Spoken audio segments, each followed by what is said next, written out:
Ladies and gentlemen, hello and welcome to Singapore. We are under the lights here for the Singapore Grand Prix. It is round 13 out of 16 for the ISRL Division 2 Championship here. Just getting ready to start up our short qualifying session. Hello and welcome everybody. Thank you for joining us for what is going to be a very exciting session here. My name is Fallen Monkeys here in the commentaries booth, back at it once again. We'll be joined by ISRL Mushroom in a few moments once he does get back, arrive here in the commentaries booth to take us through what is going to be a very exciting session here. Now, going into short qualifying, we are here in Singapore under the lights. Not much room here on the track for the most part. Very similar to what we see in Monaco, in Baku. And you can see already with the onboard how close these walls are, how perfect you're going to have to be in this session if you want to have a good result. Now, of course, here with the walls, the drivers are looking to extend these track limits as much as they can, so expect to see a lot of penalties, a lot of shuffling in the order here by the end of the race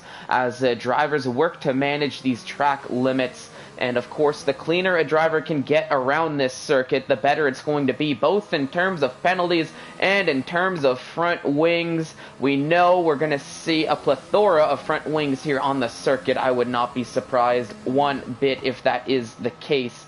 But as we're riding on board with KTM Sweden, taking us through an outlap here in that Williams, like I said, you can see how close these walls are. You're either on the track or in the walls, so you've got to be perfect here. Now, Singapore is a fairly long lap here, right around a minute 35, a minute 40, if I'm being very conservative on that back end there.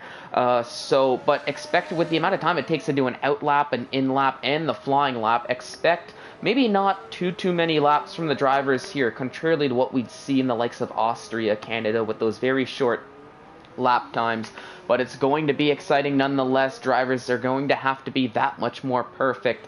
And you're seeing most of these drivers getting started on these soft tires, interestingly enough. Maybe looking to possibly break into that top 10, shoot for the two-stop strategy as opposed to the one-stop mediums to hards. But we'll see how that'll all play out as KTM Sweden will take us through a lap around turn 1, very quickly into turn 2 and 3 here. Hard accelerating zone, losing the back end as we approach the next corner. You can cut the inside line, but ooh, a big spin there, getting a little bit too much acceleration on that car on the exit of the corner, and that is very quickly an abandoned lap. And oh my goodness, getting in the way of Synchro as he's trying to get back on track there, and unfortunately, due to a lack of ghosting, that is Synchro's qualifying over just like that. So already some controversy and a little bit of calamity here, to be honest, through into this first sector, through with the first flying laps here, and you're seeing it. It did also include a lot of invalidated laps here in the process, as you saw. Mivako Nole, that's an invalidated lap on the mediums. A little bit further ahead, I think it was Mark who also invalidated his time. Now, we're going to try to find another driver. I think Cohen, hopefully he's still on the time. Yes, he is. Goes purple in the first sector with a near 26 flat. So we'll see what Cohen's time is going to be, as he should be the first driver to put a time on the board here. So we'll ride on board with them. But still, very much so, some controversy here in the opening stages of qualifying, as we already have a driver out, will not be able to set a time. We'll be starting from the back of the grid, and that is the Racing Point of Synchro, but due to no fault of his own, as KTM Sweden unfortunately loses the back end, gets stuck in the wrong place, wrong time, and with not much runoff, not really much of anywhere to go when you're facing perpendicular to the track.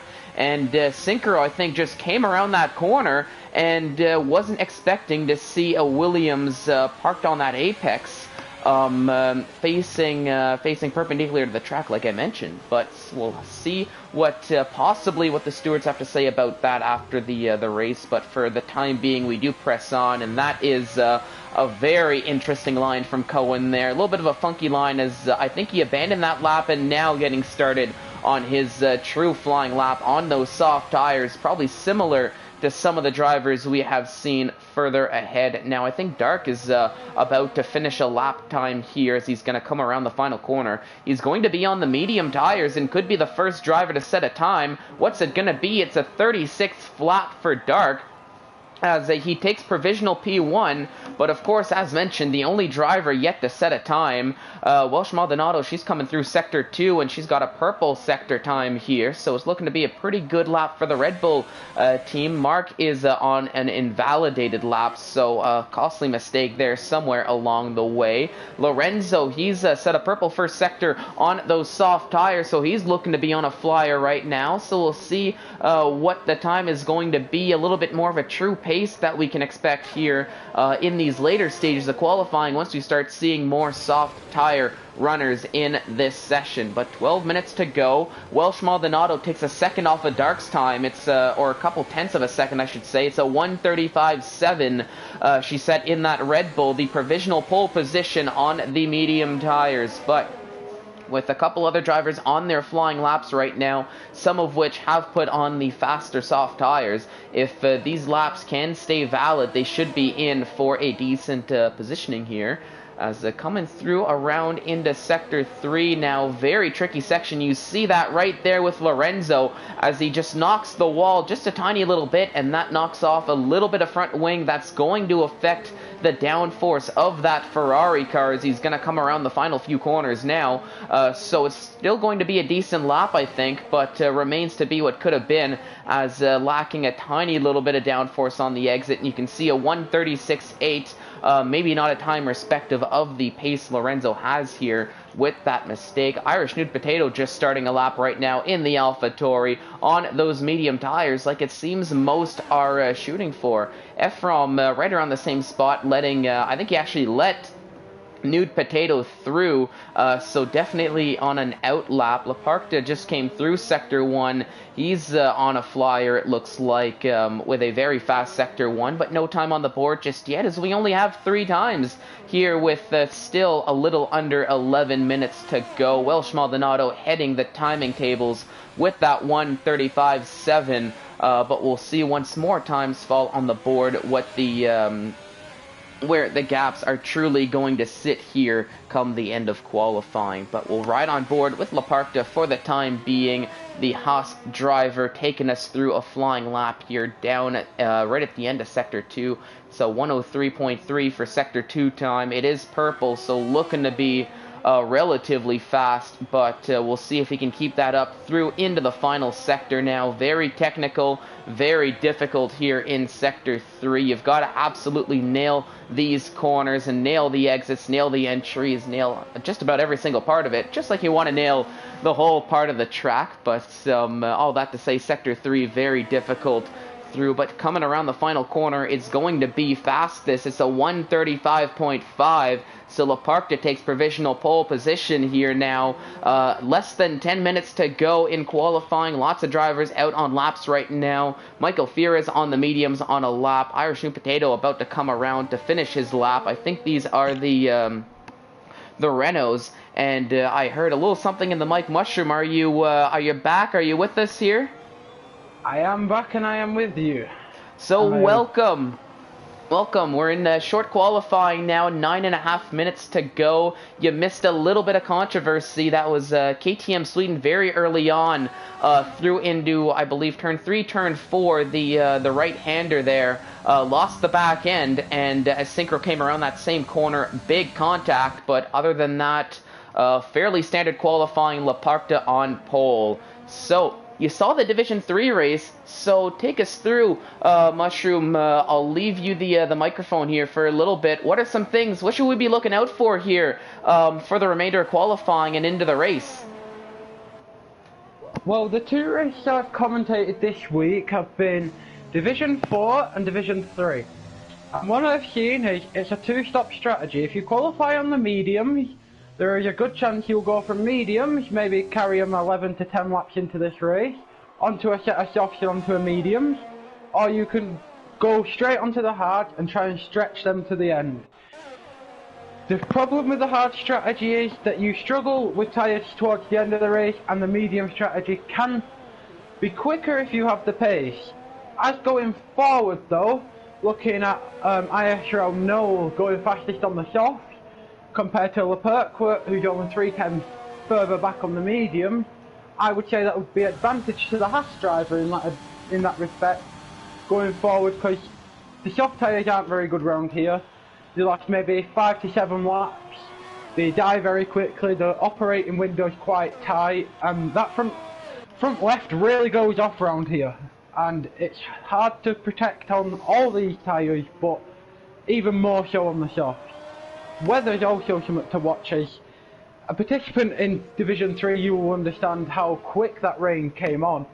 With 4 laps left, that monsoon weather that comes down, if we see something like that, maybe lap 12, lap 13, you'll start to see them mistakes and all that chaos kick off again as drivers struggle to crawl back to the pit lane for a piece of rubber that will give them a bit of grip on that slippery surface. Oh, definitely. Now, I'll be honest here with you, Mushroom. I'm surprised so many of these drivers are trying to set times on the mediums, but that could maybe indicate, like you were mentioning, some weather could play a factor. Maybe rain right around the pit stop timing for these medium tire runners, because I honestly felt the two-stop strategy would have been faster, so I thought you'd want to start on the softs, get that pace, and then just go medium. I've seen 2 very controversial strategies win this race this week. In Division 4, we've seen Mark win a race from starting on the mediums. He wasn't the fastest driver all the way through the race, but at the end he had the pace, he kept it out of the wall, it was tidy. As we've just seen in Division 3 with Sprunky and Asian, that soft strategy can work as long as you set off like no one's business right from the off and you make the 21 seconds up. Here at Singapore, I can only expect these drivers have watched these races like anyone else and have gone, that medium strategy looks a lot safer and a lot easier to pull off. Because you see an Irish Nude Potato with first person I've seen into the 34.9s on a set of mediums. So very quick by Irish Nude Potato. But he's ahead of Noel, that's an advantage. Noel will have to overtake him and then make a gap. And that's where the trouble is round here. The mediums are the race tyre.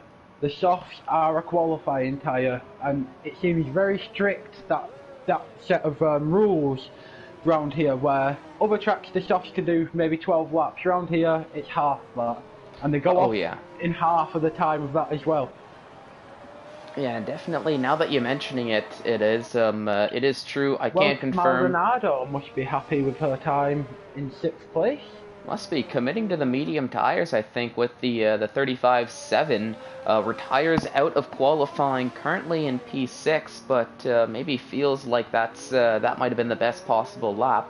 Not looking to use up a set of soft tires, possibly as well as another one of those options. Very interestingly, we've seen how quickly the track ramped up, and we've seen some of the best drivers out of Division 2 and 4, like KRL Mark and ISRL Cohen, are now only just venturing on the track with 5 minutes remaining. They're hoping to exert everything they can from their mediums and put themselves as close to that front row as possible. And you're seeing it from Captain Balde and Jordan as well. Very late out on track. Oh yeah, I mean, for the likes of the Alfa Romeos, they're going to have to be perfect here, and I've noticed, looking at their previous laps, they have had track limit issues, I believe, getting a lot of invalidated laps from qualifying up until now. But with 4 minutes to go, they're going to have to be, I think they're going to have to be near perfect here, because I think they've only got, at most, 2 laps, and that's if they want to take these medium tires, the extra lap here. But that gives you a tiny little bit of extra, tiny bit less tire life for the race, I would say, if that's the strategy. But it looks like also. Deep by Mark there. Mark looked like he's struggling. There's a few corners on this track that really draw you into it, extending the track limits, and Mark seems to have fallen over a few of them on the out lap already. So. Hopefully he's getting them all out of his system for one clean, perfect lap that will put him hopefully in the top 5 for him. But he'll be hoping for even higher. Oh, definitely. Mark, I think, I'll be honest here, I think he might be shooting for pole here with those medium tires. Already we've seen drivers like Irish New Potato get pole position with the mediums here around Cohen Singapore. starts his Oh, lap. no, but Cohen, that's an invalidation there. Oh dear, that's game over. He will start last. Well, he's going to have Unless he to... goes again. He's got time to go around one last time, but the question is more, does he have the fuel to go around? Mark makes it through safely. If I was Cohen, I would tell my teammate, save the battery, go again. Yeah, that's what I think he's going to be doing here, but has a little bit of a distance. He might try to tow down the down that back straight rather than this first slightly longer one, just so he doesn't lose as much time trying to get around one last time. But, Mark and Raphael Boulevard looking very tidy. Comes into, which will be like turn 5 or 6. Tidy there as well, not extending the track limits. Purple in sector 1. Apex is there. Nice on the power, no wheel spin. Apex here again. Running wide up to the old Singapore sling, where we've seen Asian make that mistake. He gets it closed, that was very tidy. Takes the curve perfectly through there. Good on the power again, this is looking strong. Nice and wide, Apex is perfectly. Here we go, onto the DRS. Down to Anderson Bridge, into another hard braking zone. He's purple in sector 2. Apex again, if anything a little bit deep. He keeps it in track limit. Coming up to this tricky chicane. He takes an early Apex on 2, not extending track limits. Lots to curve through the second time. He's invalidated. So not what Mark wanted at all with the invalidation there. That was a pole sitting lap. That's gonna hurt. He needs to get that battery back. Yeah, and meanwhile, Cohen slightly ahead. He made it around, got through the second time around much better as he's on a lap, but this is going to be his last possible chance. And crucially, the top 3 are also out on outlaps right now. They're looking to set their final lap times once the track is going to be at its quickest.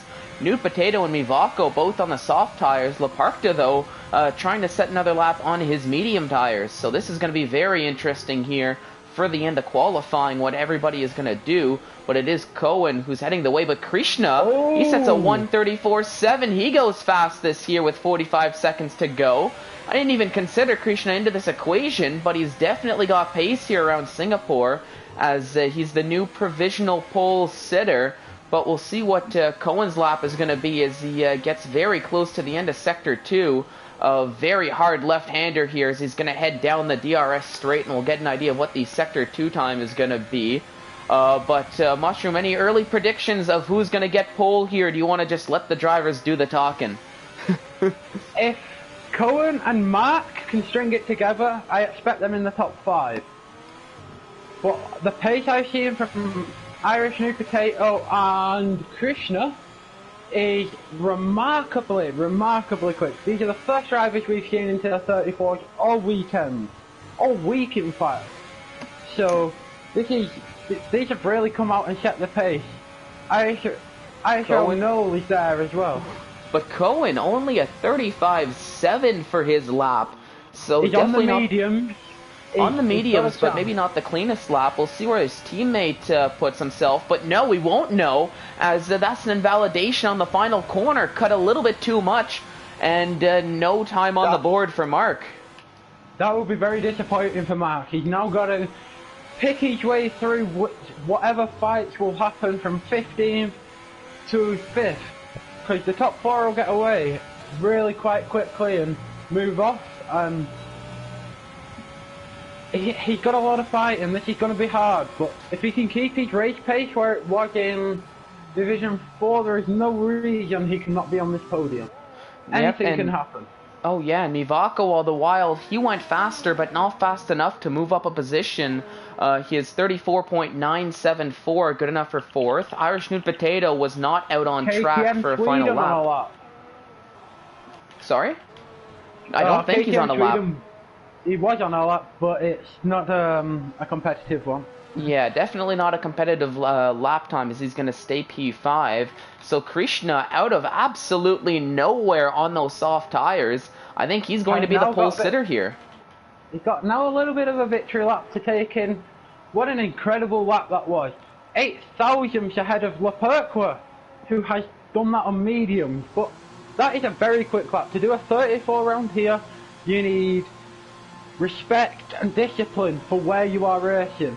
Because if you don't, you make a mistake and you become a victim of the track limits or of the walls, like we've seen with CRL Mark and Captain Valde, who have made little mistakes, and that leaves you in the bottom half of the table. So going forward, we need a clean race from everyone in the top 10, everyone top 8.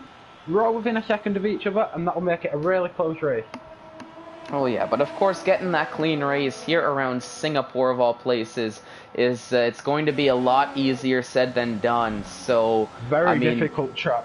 Oh, definitely, and even if you start on pole, you've got the job half done. But trying to make it around 31 laps here around this circuit, keeping that mindset, going to be very, very difficult here. But for the starting grid order, it's going to be Krishna and the Renault on pole. KTM Sweden with a penalty, 5-second penalty from 5th. That's 10th.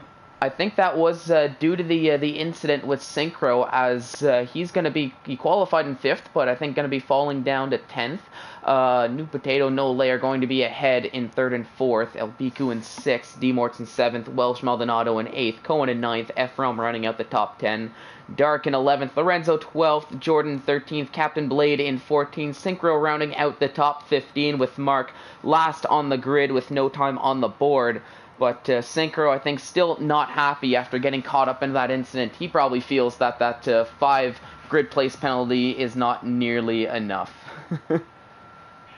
I didn't see the incident myself, but what I can say is accidents in qualifying are rare, and normally are due to maybe just a lack of awareness of where you are on track with other cars and where the yellow flag is and where the incident is. So hopefully them two can sit down, have a talk it over, and become friends again like they normally are. Oh, definitely, and it wasn't like it was a bad incident. I think it was just a little bit of wrong place, wrong time for both drivers. And I mean, Mushroom, I'm sure you know how F1 2020 can be sometimes with the ghosting, where you should definitely have a ghosted car, but for some reason, the game just decides, nah, I'm good. F1 2020 is this is a unique beast when it comes to ghosting, but Singapore is also one of them tracks where it's very narrow. There's no big runoff areas like we see at Paul Ricard or Belgium. So if someone spins, sometimes there's just nowhere to go. Oh yeah, and even, I mean, the only runoff areas are truly going into the braking zones, and I mean, you couldn't even call them a runoff area. It's more just to stop you from hitting the wall at 200 miles an hour. Because, of course, when you end up into them, you're spending probably more time, you're spending at least half a lap, it feels, trying to get out of them. Yeah. I think as we start this race, Ian and Christian pull away from pole. It showed us a 2-stop strategy there for the softs, which was a medium or a medium hard, which is obviously the strategy that Christian will be running. Lepurque will be aiming to go very far into this race, maybe like 10 to 15, and go straight onto them halves. So let's see if Krishna's pace on the softer compound tyres can be worth one whole pit stop over 31 laps of this race. It's going to be a very long and draining race for all these drivers. It demands the utmost of focus and concentration, but it's also the longest race of the year just because of the length of the Singapore Marina circuit and the tightness and the slow nature of it. So this will require a lot of concentration from every driver on this grid. No matter where you start, anything can happen, because a little slip of concentration and you're in the wall. You're going back for a new nose cone. You're maybe not going back to the pit lane at all, other than on a moped. And somebody is going to have, I think, even more of a difficult time here in these early stages. The only driver to put on the hard tires here, surprise, surprise, it's the Red Bull of Dark, once again doing that. But like you were saying, it's a very mentally draining circuit here around Singapore due to the length, due to the walls. You've got to be perfect for so long, so consistent, and for a driver like Dark, who's starting on the hard tires, the pressure, I think, is upped even more as he knows he's going to have to go very long on these tires before going for his pit stop, and an early mistake can be very costly in that strategy, possibly a lot more than it would be for some of these soft tire runners who they're going to be pitting within 5-6 laps time, assuming there's no incident.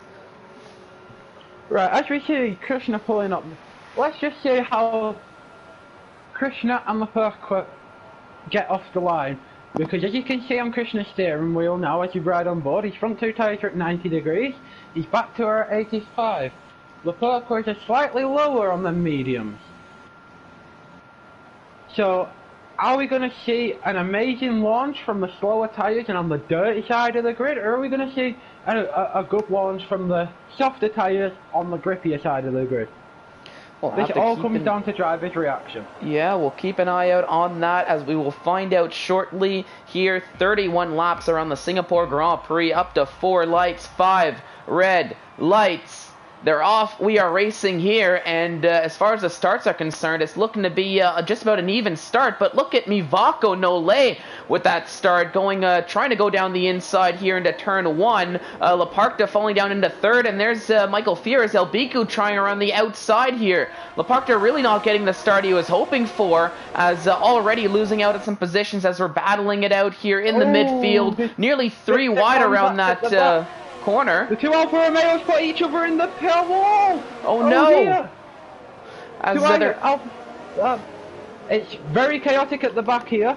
I'm watching 3-4 wide at some points, and as we're coming around Dan Raphael's Boulevard, Cohen put a bit of squeeze on Mark, and they actually touched each other and the wall at the same time. Not ideal. Oh no, that's KTM Sweden in the wall, and that's Ephraim spun around as we got the helicopter shot Cohen of the... got damage. He caught the Williams, and then he caught the Renault for good luck. And that's going to bring out a full safety car here to clean up the debris after what looked to be a relatively clean lap from everybody up until that point. Like you were mentioning, Mushroom, there was some nearly 2 wide, 3 wides around some of these corners in Sector 1. But I think the aggressiveness of the drivers mixed in with Sector 2 getting a lot more tight, a lot harder to get these cars overtaken in Sector 2. I think maybe trying an overtake, KTM had nowhere to go. Maybe went a little bit wide, hit the wall, but spun around and possibly collected Ephraim in the process as they've both fallen down. That all started with KTM getting a bit of a run on D-Mox out of the corner and stamping on the throttle a bit hard. He lost the rear, and then Cohen had nowhere to go. Ephraim spun out of sympathy then, and Mark had to get out of the throttle. And when you're running so close like that, it's extremely hard when someone makes a mistake to go anywhere, because you're within a second of each other. That start, if anything, was a risky start. It was a lot of people put it all on the line there to gain some places. You see some big winners, but you see some big losers. Michael Fierez, KTM Sweden, Ephraim, Dark, Sinker are all at the back now from what seems to be an over-ambitious start. But then you've got people like Jordan who qualified outside of the top 10, running second, now first. I think it's we've got a little bit of a timing table glitch there as it's getting itself sorted out. But for Dark, I think a lot of it had to do, he started on the hard tire, so already on that colder tire, a bit of a pace disadvantage. So I think Dark was just one of those drivers who just got eaten up alive from everybody else on those mediums, on those soft tires. Struggled. Yeah, but expect Dark... Leclerc lost places off the start, Dark lost places. Near enough all the medium runners went backwards, bar maybe 1 or 2 of them. So that would say the soft tyres fired up a lot quicker today. And that would suggest maybe a slightly higher track temperature than we've seen in the last 2 races around here. Oh yeah, and you saw that right away with right off the start actually with Nole or Mivako in that Ferrari sitting in the back, and was able, nearly came right down the middle of both Krishna and Laparta going into turn 1.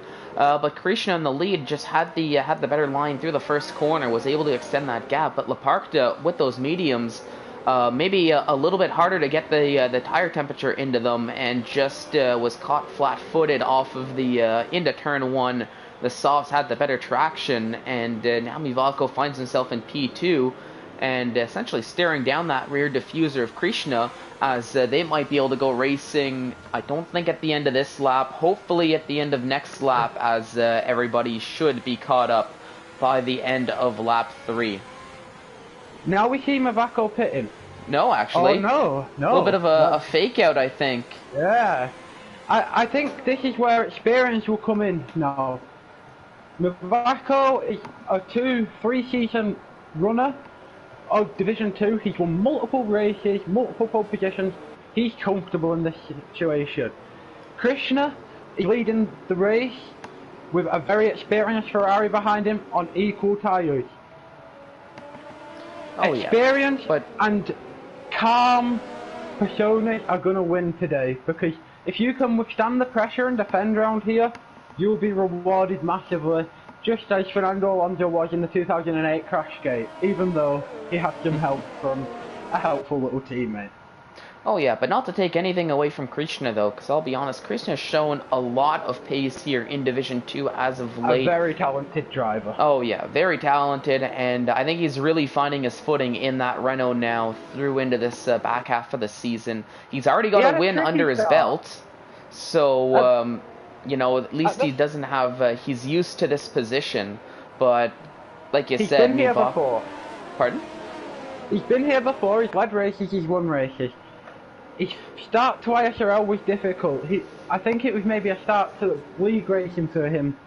And he's learnt so much, and he's evolved to be a lot like people like Mivako, Welsh Maldonado, CRL Mark that we rate highly. At the start he struggled for pace, but not only has he found a second to 2 seconds in himself, he's gained consistency, maturity, and so many other traits that make you a race winner in this game. Because if you can go the fastest of anyone for 30 laps, but you crash on the last lap, it doesn't stand for anything. Oh yeah, but it's going to be a big test for Krishna here. Like you said, he's got the championship, the Division 3 championship winner of last season, Nole Mivako, right behind him.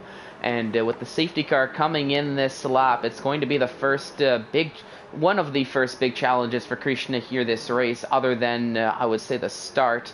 But here we go. We should see Krishna go on and win this, because I think he deserves it after the ups and downs he's had this season. I think a win in Singapore would be really deserving of the hard work he's put in this season to really develop himself as a driver.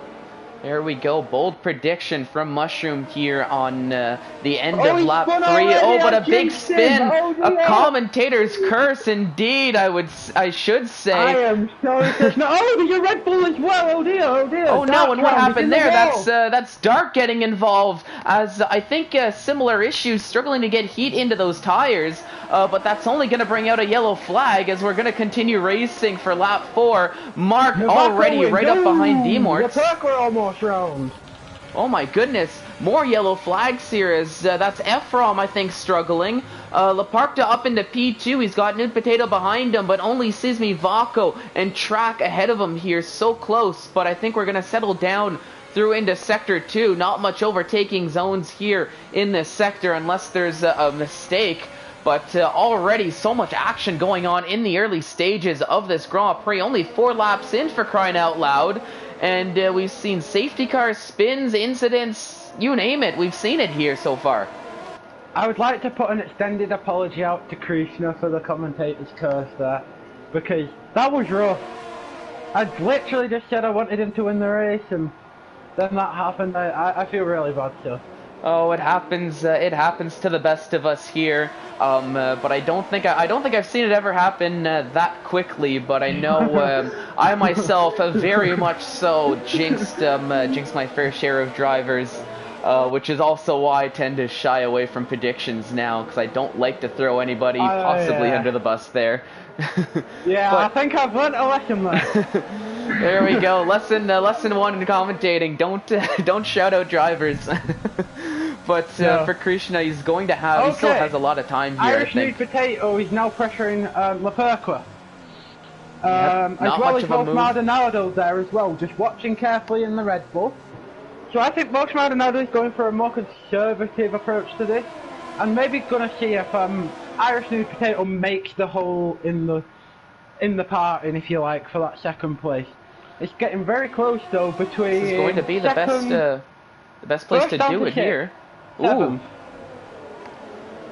So not necessarily any moves here from Nude Potato through in here on lap 5, but of course DRS is still disabled. But a big contact with the wall. Oh dear! Is this going to bring out another safety car here? Is everybody going to get through cleanly? It's a virtual safety car, as crucially Krishna, Ephraim, and Dark are all in the pit stop, so they're going to get a slightly quicker pit stop here. But we get a break in the action as they clean up the AlphaTauri of Irish Nude Potato. As I think so unlucky. He ran wide and he kissed the wall in just such an unlucky way. It spun him round and then hitting the wall sideways. But do you think possibly that it could have been possible as we head back to green flag here that he might have clipped that inside curve, which I'll be honest, out of experience has a 50-50 chance of just chucking you in the wall. And oh no, that was Demorts got a little bit too close to Welsh Maldonado as felt the pressure from V-Mark. And Mark quickly gets up ahead into 4th. Nothing wrong there, as that was just Demorts clipping the rear end of Welsh and spinning the car.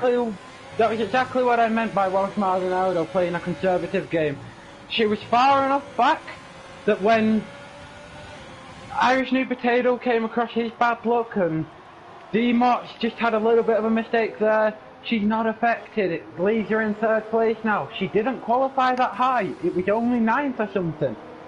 So, once again, this patience and calm driving that you're seeing from these drivers is really carrying them high up this table. Oh yeah, and the top 4 all separated by about a second. Here comes Laparta now, going around the outside of Mivako into the corners. He's gonna get it to stick. It's gonna get dangerous here. They're still alongside of one another, and Laparta gets ahead. Go around the outside. Yeah, and Welsh Maldonado now saw her opportunity, and now is Mark gonna find his way with a switchback. What's going on with Mivako? I think those soft tires are just losing out on grip here on lap 5. Lap 6, as they're expected to do. Yeah, Mark got close with the love tap, and they're gonna have to watch out. Ooh, big move down the inside for Mark, and I think he's gonna get it to stick. He's gonna find that traction. I think Mivako, he's just struggling on those soft tires. Eaten alive. But I think them medium tires are fired up, and all of a sudden he's dropping like a fly. And I think that's so symbolic of how the soft tyres have operated around the Singapore circuit over the last 3 races. When we say there weren't a race tyre, I've seen this happen to so many drivers. And being in that position as a driver hurts so much. Oh yeah. There's nothing you can do. So Mivako very clearly diving into the pits after he quite obviously hit the fall off on those softs. But I think he was thinking... A great move by Maldonado, though. Round the outside of that corner. To have the bravery and trust in a driver that they're not going to run you out into a solid concrete wall like that, and be able to pull a move off like that, really shows some talent there. And that was probably the best move of that trilogy. Oh, definitely, and shows a lot of confidence in that Red Bull as well. That the car was going to stick through it. But great respect of the 2 drivers as well. They respected each other on the track. They understood that they couldn't run each other wide, and they needed to drive responsibly. But now with Mivako out of the way for the time being, the top 3 can focus on one another. Mark looks like he's got more pace right now.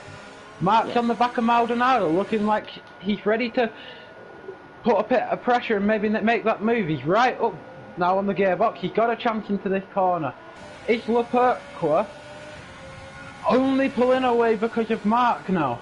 I feel like possibly, but I think all 3 are just following each other here down the along the track, just trying to get away from Lorenzo, who's in an ever so slightly distant 4th.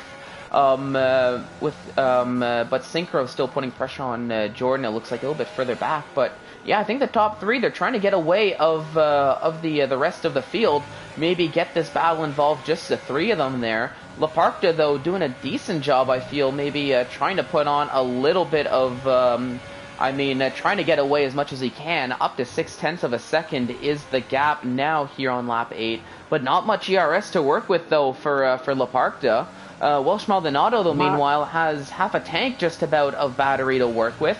And Mark right around the similar pace. So Laparta might find himself at a disadvantage once the likes of Welsh Maldonado and Mark decide they might want to start pushing a little bit more than what they're doing now.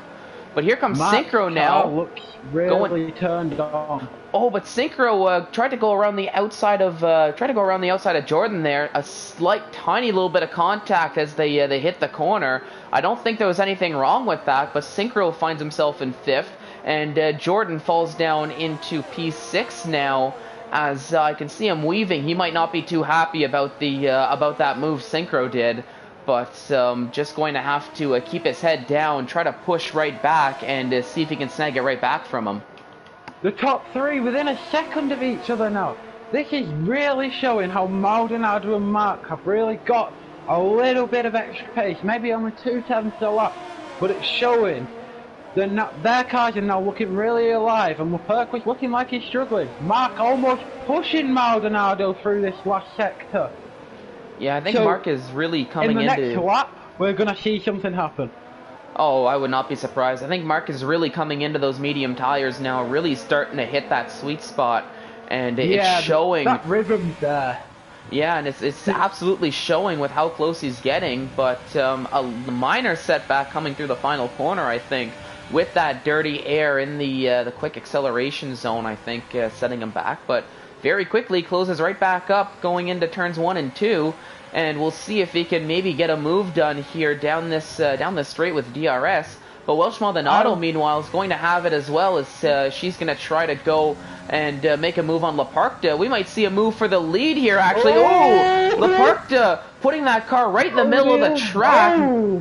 Possibly... look up as well. That was very borderline. I seen something very similar last race. And that's not illegal. The track does kink. If you hold the steering wheel straight, you're not making that extra move. Oh, no, and Laparta, he does need to leave at least a car's length, and I think essentially he did leave just a car's length on the outside there, and for Welsh Maldonado, the decision was, do I try to squeeze into this tiny little spot between a car and a wall, or do I just sit with my P2 and try again a lap later when I get a better run? So I think Maldonado just picked the wiser of the two decisions to not possibly ruin her race and the race of Laparta, but it was close, that was for sure. And oh no, we've got a yellow flag. What happened here? That's KTM Sweden. That's Sweden. Yeah, Sweden in the Williams. I think on the exit of that very hard left-hander before the back DRS straight. Bridge, yeah.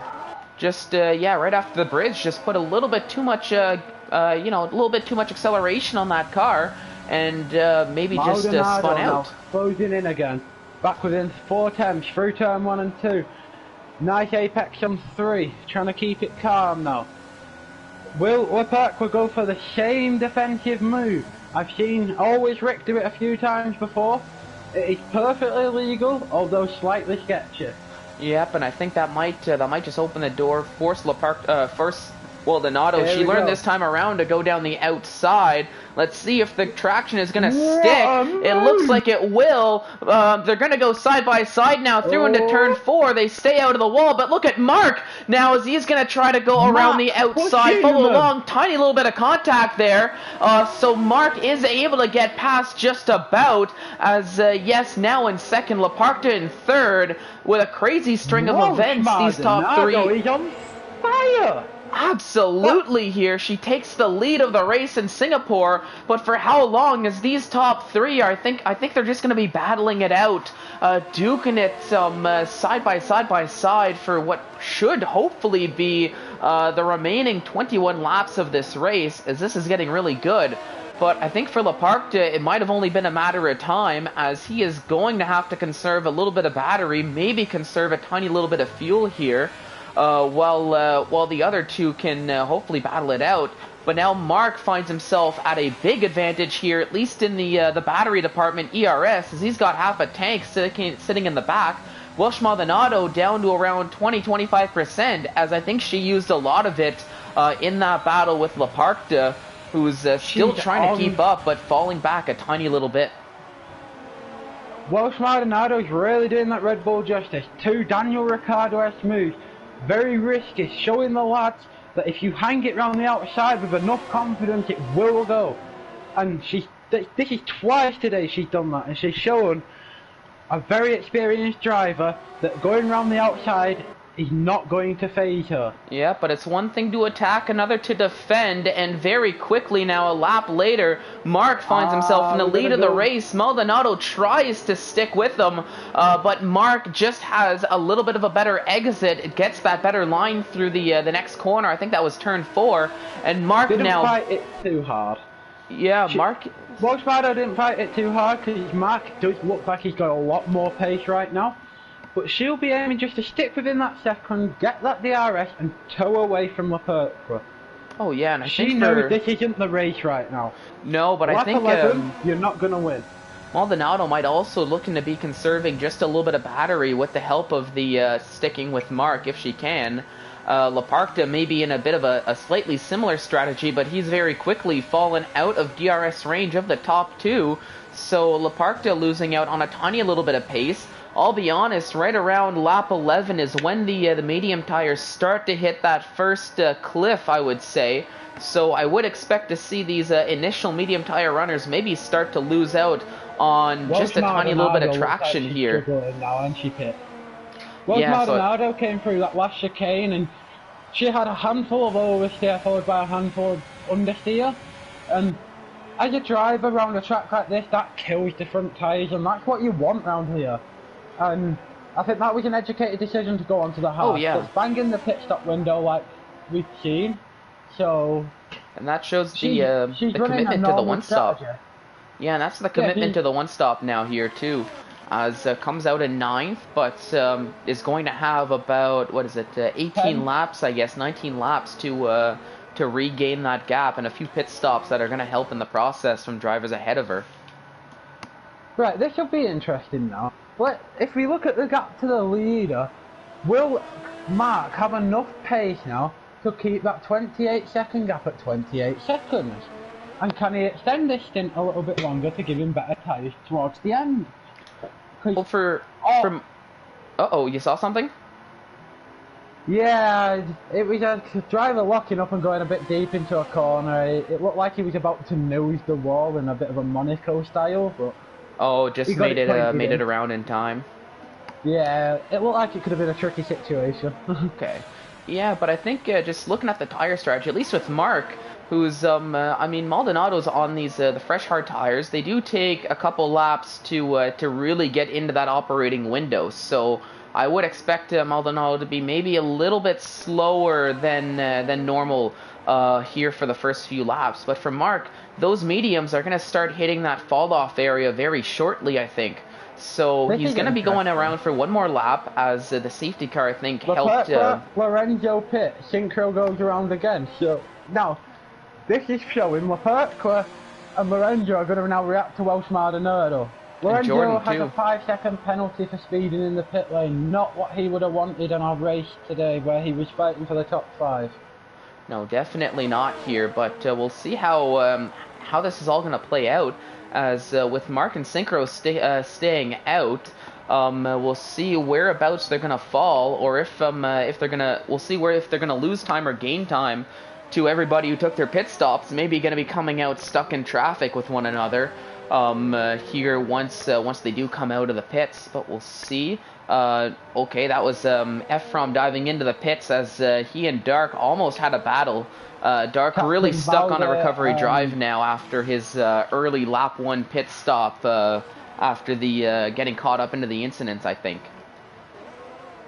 Yeah, if we look at this is quite interesting. We're now going to see Oh no, Oh. but Krishna, from bad to worse, sorry about that, as I think he hit the wall on the exit of turn 3, Yeah, I believe.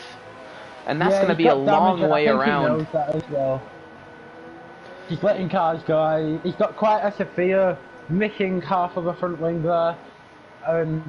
Krishna's weekend started so well, and it's heartbreaking to see such a positive qualifying disappear into a 13th, a 14th, a 15th. Because although you still get points for 15, that's not ideal.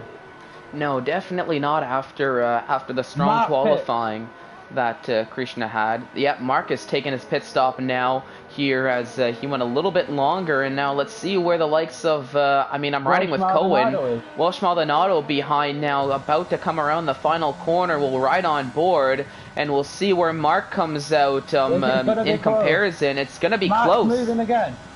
He's done it. He's done it. He managed to go 3 laps longer and keep the gap.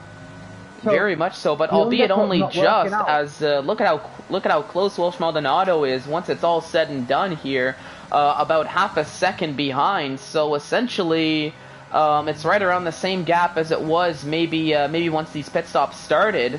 But Welsh Maldonado in second has DRS now, so we'll see if she can maybe repay the favor to Mark, who got the overtake done a few laps ago. But it's going to be close here, I think.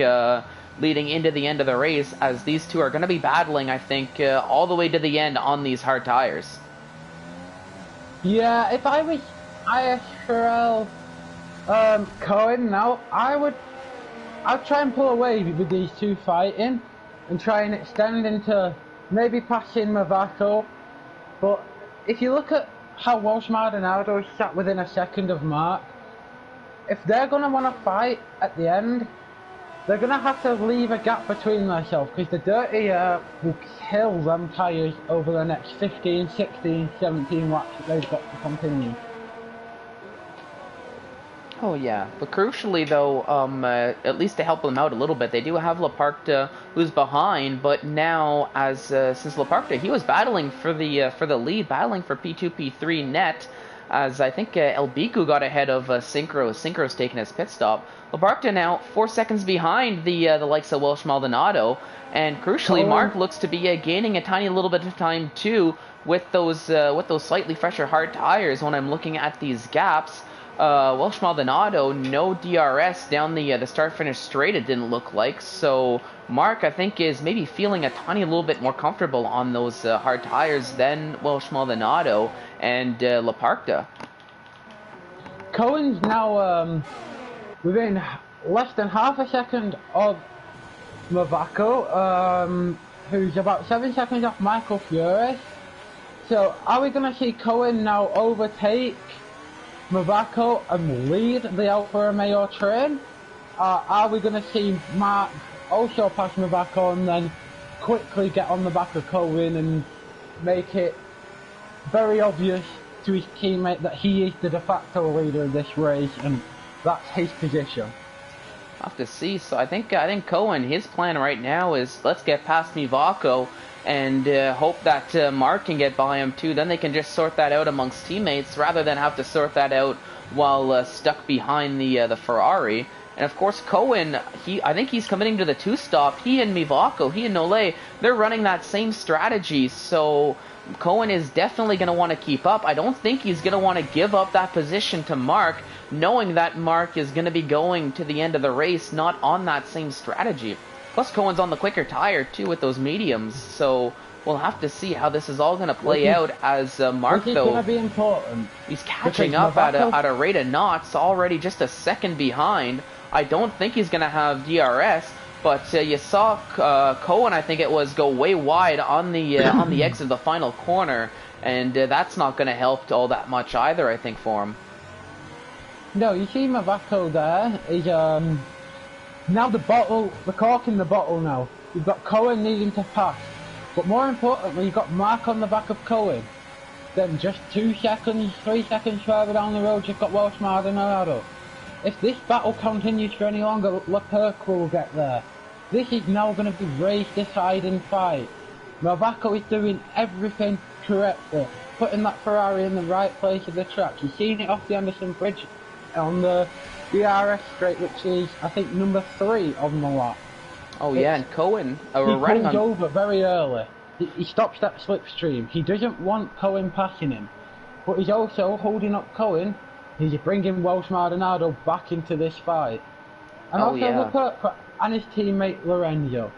Well, you're seeing how quickly Cohen is right behind Mivako. Cohen did slightly clip the wall earlier this lap. Thankfully, it didn't affect the front wing in any manner, as it was just a slight love tap, I think.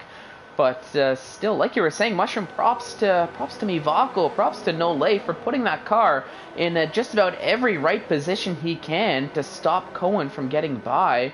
Absolutely nailing his exits too, so that even possibly down DRS straights, they're not catching up enough to get by. But that 3-second penalty isn't going to help Mivako at all. Coming around the final corner now, let's see, as both Alfa Romeos have DRS, are they going to close up enough? No, not down the start-finish straight. You don't really see much of any overtakes though down there. But you see how close these 3 cars are as they're battling for a P2. Mivako still staying ahead. It looked as though it was going to be close, but now down this straight with DRS, this is where we're going to see the overtake happen, I think. Riding on board with Cohen, he's going to go down the inside here. Can Mivako find the traction around the outside? It looks like he does, as he just holds on once again to that P2, but look at how close Cohen was on that shot. He's going to try again down the inside. I thought Mark nearly hit the wall there. That looked like Cohen almost hit the wall, as now his teammate's going to try to get ahead, and it looks as though Mark does get ahead, and I think that might have been planned by the Alfa Romeos to allow for the quicker Mark to get ahead, maybe try to help his teammate with DRS, tow him past Mivako with a double overtake possibly. Yeah, for sure. If I'm Cohen or Mark right now, I'm so frustrated. You just look at this. Look at Mark Ferrari. now, going down very quickly down the inside in a position we don't see much of overtaking. Nearly side by side. I think Mivako nearly hit the wall there, as Mark makes it work for him, and now Mivako is going to have to worry about Cohen once again behind him, and they're both having to worry about Welsh Maldonado, who's going to probably have an extra jump in her step, as she's going to definitely want to get past these 2 cars to try to keep up with Mark. ISRL Jordan, or Rel Jordan is now one of the only drivers without penalties, as well as D Marks and Dart, Ephraim and Krishna. So, a lot of these front-running drivers are running a lot quicker than everyone else, but they're picking up penalties. And this could decide the race now. So are we going to see CRL Mark put an amazing race together, but get robbed on the last lap due to penalties? It could be a possibility. It'll depend on how they all play out near the end, but with all these drivers so close together, they could very much so have an impact. This Still is helping Mark so much. Mivako is doing such a good job, and Welsh Maldonado is now stuck behind Cohen and Mivako. And if you're Cohen, you're frustrated. You want to pass Mivako so much, you're not going to be wanting to let Welsh Maldonado through. You're going to defend that because you deserve to be ahead of that Ferrari. And once again, Mivako pulls out of this slipstream and stops Cohen getting it down that straight away. It's all these little things are what's keeping Mivako now in P3. These little bits of putting your car on every apex, pulling out of the slipstream, all these little things where Cohen wants to be or wants you to be, he's not doing it. And Cohen's now sat there going, you're now hurting my race. My teammate's passed me and he's now 4 seconds up the road. I'm under pressure from 2 of the leaders now. But Cohen and Mark are on different strategies here, so I don't think that's too much of an issue.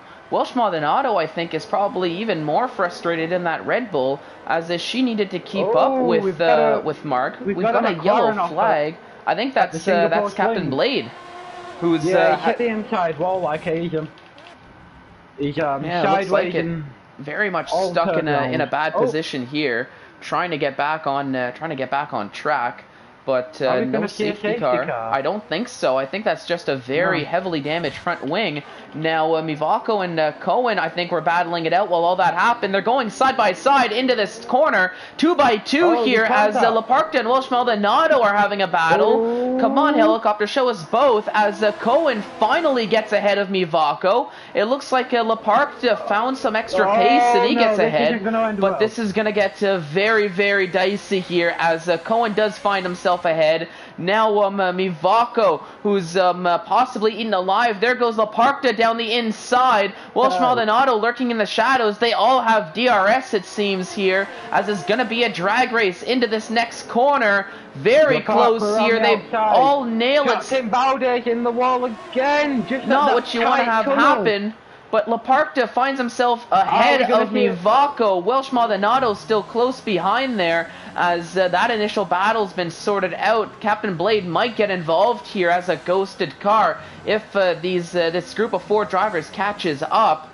But for Captain Blade, not the race he was hoping for. And oh no, that's a big DNF from Captain Blade. So from bad to worse, you're seeing the 2 medium tire runners take a pit stop here. So it does release Welsh Maldonado, but after a lot of time lost, Laparkta found himself back into P2 now as he got ahead of the Red Bull. But Mark now leading the way and has a very comfortable 8-second gap now to Laparkta. So at least in this stage, barring any possible safety cars, any possible incidents, it's looking as though this is Mark's race to lose. Yeah, I'll take a short look back into the past, as the F1 interview would say. Mark won on Wednesday in Division 4 by 35 seconds round this exact same track on this exact same strategy.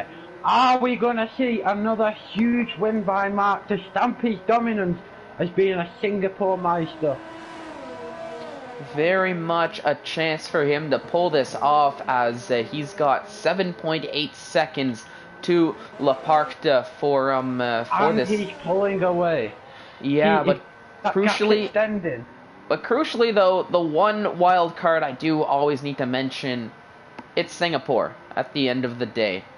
Anything can happen. We could see rain. We could see an incident here. All it takes is one misfooting from one driver, possibly, anybody, not even involved with the action, hits the wall too hard. Boom! Safety car comes out here with 10 laps to go. The grid is right up, closed up. And once again, this race gets turned on its head. But we'll have to see how this all plays out. Jordan putting a little bit of pressure on Lorenzo, 0.8 of a second behind. One of the closest battles we have on track for the moment, as crucially Mivako and Cohen are having a battle elsewhere on circuit. A similar gap, battling for P9, it seems. But if you're Welsh Maldonado right now, you're going to remember what Mivako has done to you, because Mivako has not only held her up for 4 laps and cost her 9 seconds to what was the lead battle she was fighting for. She's now behind Laparkta, and that's important to her race, because now she's got to gain 2 seconds and pass the Haas before she can start putting a bit of an indentation in what Mark's doing. So Welsh Maldonado was the biggest loser out of Mivako going a bit long on them mediums. But crucially, though, at the same point, you gotta I can give props to Mivako for holding off that long, because if you're Welsh Maldonado, you should have had that pace to get ahead on the fresher tires. So I think she'll be definitely disappointed with how that worked out, because on the fresher tires you'd have thought that the pace would have been there, but it didn't turn out that she had the straight line speed to make her overtake. So I think if anything, it's nothing against Welsh Maldonado. It's complete props to ISRL, who an amazing defensive display up there to show just how wide a Ferrari can be in the right places. Oh yeah, really some textbook defending from Mivako or Nole, and not just on Welsh Maldonado, but crucially on Mark, on Cohen as well, through that entire second stint there on those mediums. but finds himself behind the Alfa Romeo of Cohen this time around. So he's going to have to switch that mindset to maybe a little bit more of an attack mode between now and the end of the race, or else he might risk finding himself in a very lowly P9, which I'll be honest, I don't think is where he really wants to find himself here in that battle for the championship. That's very much so closing up with the likes of Mark and especially Laparta, who's sitting nicely in P2 at the moment, looking, at least at the time being, that he could be snagging a very good haul of points here at the end of the Grand Prix. If we check the comments, we've got people saying rain, and we're not to expect any rain according to Mark. And we've got Eklund cheering on KTM Freedom. Oh, that's Krishna. Once again, from bad to bad for Krishna here. That's another spin for him on what was only 2-lap old soft tires, needing to take another pit stop. Now Michael Fear is right up near Synchro here, 0.2 of a second behind, and I think we might see we came close to an overtake here, I think, from Michael Fierez, but going to have to stick behind Synchro through into the final portions of Sector 3 now. Very difficult to overtake in this section of the track, barring mistakes from drivers ahead. But maybe at the start of the next lap, we might see a position change here. El Biku, Michael Fear, is really pushing. He might do it leading into turn 1 here. Very quickly easy, with DRS. Very easy move. Very easy move indeed into turn 1 as he finds himself up into P6 on those much fresher medium tires, the much quicker medium tires as well in this stage of the race. So now for Michael Fierez, he's going to have to build a gap. More yellow flags here. I think this is probably Krishna getting just letting other drivers through, not looking to get in anybody's way as he's coming out of the pits. Yeah, it's very interesting actually here, because we see Jordan not really making much of an indentation on Lorenzo. He got close but didn't seem to have the pace. D-Mox and F-Rome are getting close now. I think that was that might have been Dark actually. Has especially asked me not to big him up, so let's hope we can make this move successfully.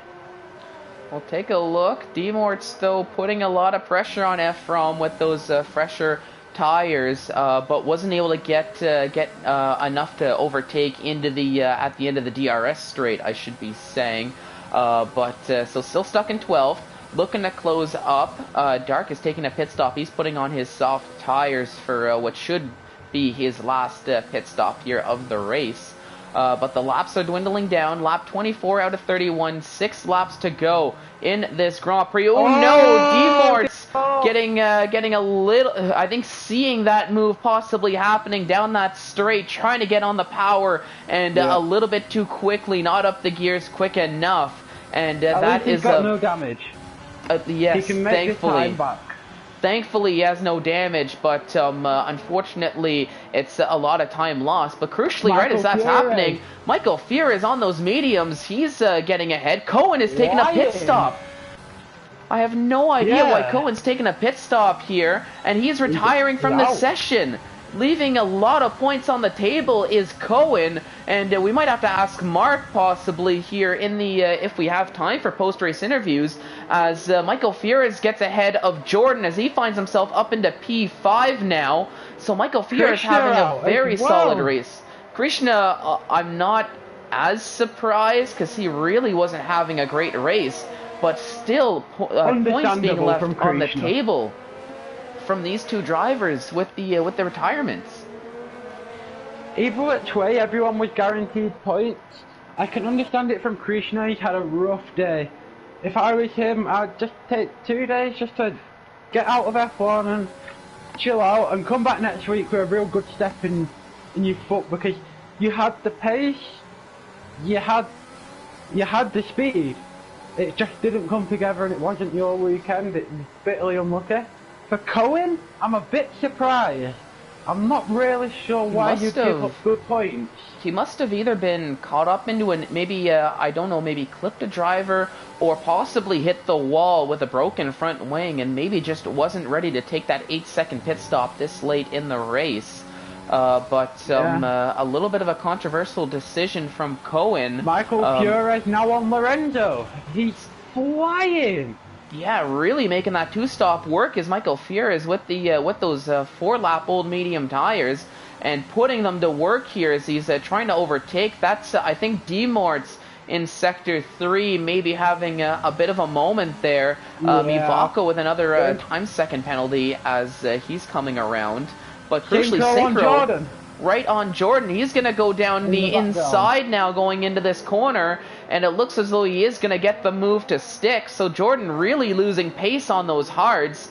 I think they might have hit possibly an initial cliff here, but Synchro, slightly fresher tires, gets ahead up into P6. Now, Michael Fures still putting pressure on Lorenzo. Now, I have to give props to the McLaren here. He's been driving a phenomenal race through the entirety, really flying under the radar, I think, but definitely on center stage now, as he is very much so putting pressure on Lorenzo for P4. Gonna try the long way around, finds the traction, and gets the move done. Michael Fures up into P4, but really gonna have his work cut out for him now if he wants to challenge for the podium. 11, nearly 12 seconds he's gonna have to close up in 4 laps time if he wants to challenge for that P3, for that podium. Not impossible for him to get a podium. Anything can happen, but it's a bit of a long shot. Hartman, hello. You've given us a comment saying, "Monkey and Mushroom, what's up, boys?"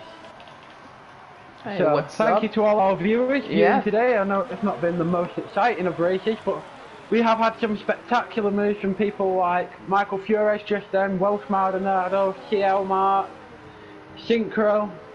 I think it's been a really good race, although not the closest. I think it's going to play a massive part this race with such big drivers like Krishna and Cohen not scoring, Irish New Potato not scoring. But here comes Synchro now, as sorry, Synchro actually, right as you're mentioning that, he goes down, he makes another move on Lorenzo. So Synchro seems to have really found that pace on those hard tires. All the while, Lorenzo and Jordan only they've went on those tires 2 laps earlier. They're starting to lose out on a little bit of pace here, as Synchro's up into 5th. But we'll have to see how this plays out between now and the end of lap 31, as it looks like all 3 of these drivers so close together. Meanwhile, El Biku, he's Michael Fures, apologies, he is very much so built a gap already. 3.2 seconds between himself and Synchro, so he's flying on those fresher medium tires. Jordan and Lorenzo are now fighting for the best of the rest position of 6th. Both on old hards, both been on the cars the same time. This now comes down to driver skill and patience over the last 4 laps here. This is going to be really crucial. Will Jordan be able to find that little bit of extra pace to dig deep and really pass Lorenzo and solidify that 6th place? Because Michael Fures and Synchro have pulled away. Yeah, and it is definitely going to be a duel amongst the drivers in the cockpit. I'm looking at the battery as well for both of these drivers. Very much so empty in the tank, but I do have to say, advantage to Jordan in this stage is we've got a yellow flag here in, I think that was just Dark maybe letting some drivers through, but Jordan, crucially, he's driven a cleaner race. He's got, he's the only driver who has yet to have taken a penalty on track. Of course, there's still 3-4 laps to go, and these are going to be the hardest laps to drive cleanly, but it looks as though for now... Uh-oh, what happened there? Leclerc has picked up 8 seconds of penalties to Maldonado's 3, so at this point, Leclerc needs to really keep it clean. That 2nd place is under threat. Michael Fures has 6 seconds of penalties as well. These penalties are all going to be important now, because if Lorenzo can stay with Synchro just as close as he is now, he'll get that 5th place back. Oh yeah, it's going to be close here. Let's put these penalties up on the board so everybody can see them at home here in these very later stages. Welsh Maldonado 5.4 seconds behind, now 5.5 right around, but there's a 5-second difference here, so Leparc is safe for the moment. But Welsh Maldonado, she must be aware that she's close if she can close up that gap, and is going to have to close up 0.3 of a second if she wants that possible P2, as more yellow flags on circuit. I'm not really sure what that was for, because that was for Dark, who's running just behind Mavako on track, and he didn't seem to make any mistake because he was actually running on board. That was that seems to be just a marshal having a bit of fun. I think so. Maybe I don't want to be saying maybe going a little bit slowly through the corners, a little bit too slowly for the marshal. So pop up that yellow flag just in case. But I don't think there was anything necessarily wrong with that here. But in the closing stages, I've got Ephraim here on the screen as he's closing up to KTM Sweden. But I think he's really just going to be keeping this gap, as unless Ephraim takes another time-second penalty, he does have that 9th place more or less guaranteed, as KTM has 6 seconds, Ephraim has 9 seconds. And for KTM, really not the Singapore Grand Prix he was hoping for, as very quickly takes that 5th-place grid penalty in qualifying, and was not able to recover, getting caught up in some incidents during the race as well. Has Mark put himself up for another driver of the week vote? He's up 15 positions in the Singapore Grand Prix, a track we say overtaking can be difficult on. Not only is he up 15 positions, he has made an 11-second gap. That will go up again when Leclerc gets his penalty, as Welsh Maldonado makes sure that 3rd place is now solidified for her picking up another penalty. Yeah, very much so. I think a possible candidate for driver of the week. Definitely my early vote, if I'm going to be honest with you, Mushroom, on that. No easy feat, not only gaining those positions just generally, but doing it here in Singapore of all places. By more than 15 seconds. And crucially, down to 11 runners now, as Dark, he's had enough here at the end of the race, and he has opted to retire in the pits. He didn't really have a lot to lap for. He was a long way back, and he was guaranteed 12th place in points, so it seemed educated. He was just getting lapped and having to move out of the way, and it's not very fun for either. But we've now seen Mavako close up to Jordan, so that's how big a cliff they've hit now. Mavako has gained 7 seconds in 4 laps to get onto the back of Jordan, now fighting for that 7th place. Yeah, but now with about 2.5 laps to go, if Mivako wants to get this move done, he's going to have to do it quickly, and he's going to have to build a heck of a gap, as he's got 6 seconds of time penalties. Jordan, I think, is... picked up another penalty. Oh no, up to 11 now. This puts Welsh Maldonado back in the frame, only 0.8 away from second, as Mavako is probing the back of Jordan, trying to squeeze him slightly off an apex, get him to run slightly wide, get a bit of wheel spin on the exit, just like that. That is exactly what Mavako is hoping for. Can I get a little bit more life out of them tyres? Can I get a better run onto this straight? And I think we might see possibly an overtake here on this penultimate lap from Mivako. But he's really going to have to get a move on here if he wants to find himself ahead of Jordan in the timing tables. Given we're on lap 30 out of 31, Mivako has 6 seconds of time penalties. Half a second away from where she needs to be. Yeah, she's pulled the gap down by 2 tenths. Yep, is going to have to push. Let's take a look. I think Leparc just pushing as much as he can as well, so it's more of a matter who has more pure pace. Mavako passes Jordan rather easily. With the help of DRS, it looked like, so the job is half done. Ooh, a little bit of contact there, it looked like, between Jordan and Mivako into that corner, but doesn't look like anything more came out of that. But for Mivako, he's going to have to gain 6 seconds now on Jordan if he wants to hang on to that P7, or Jordan is just going to jump right up the order. Very clean race from him here.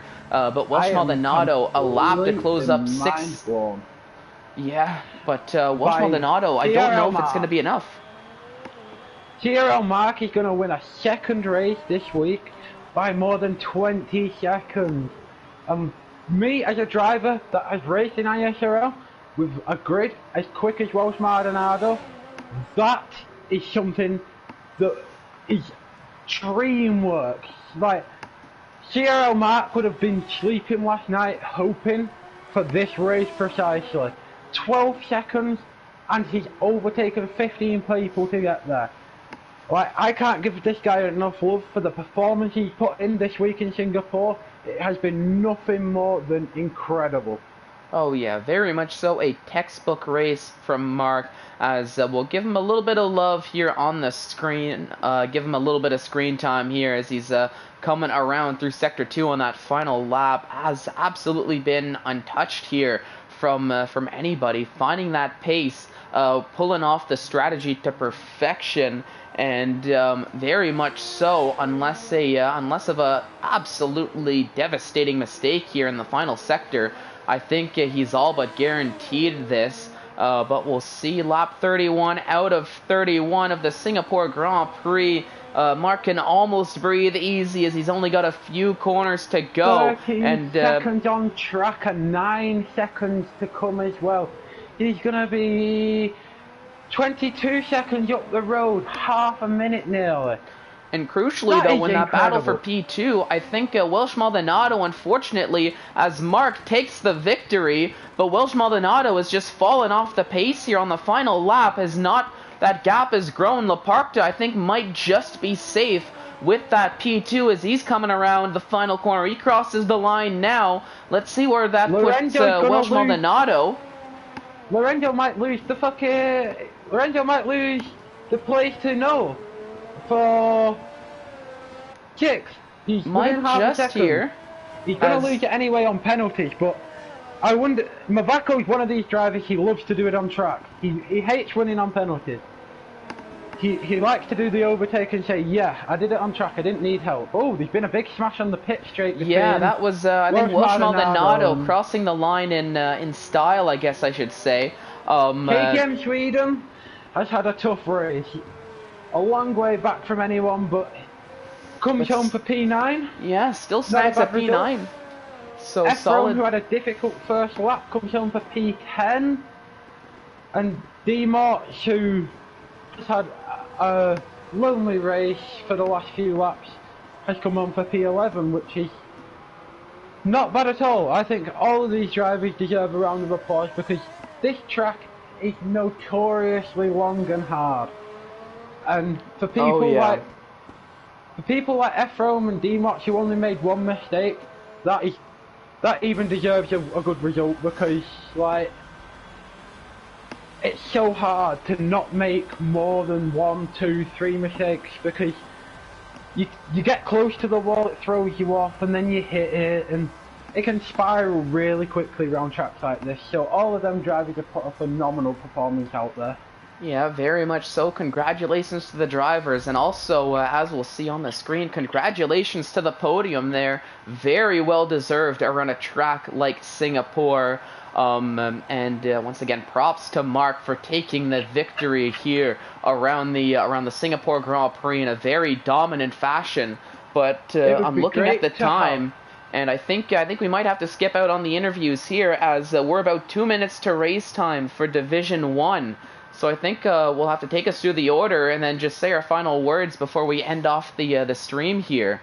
So once there we go. So we have Mark takes the victory in Singapore, Laparta in second, Welsh Maldonado rounding out the podium with Michael Fierez in fourth, Synchro in fifth, Jordan in sixth, Mivak Renole in seventh, Lorenzo in eighth, KTM Sweden in ninth, and Ephraim rounding out the top 10 with D-Morts, the last of the finishing drivers, in P11.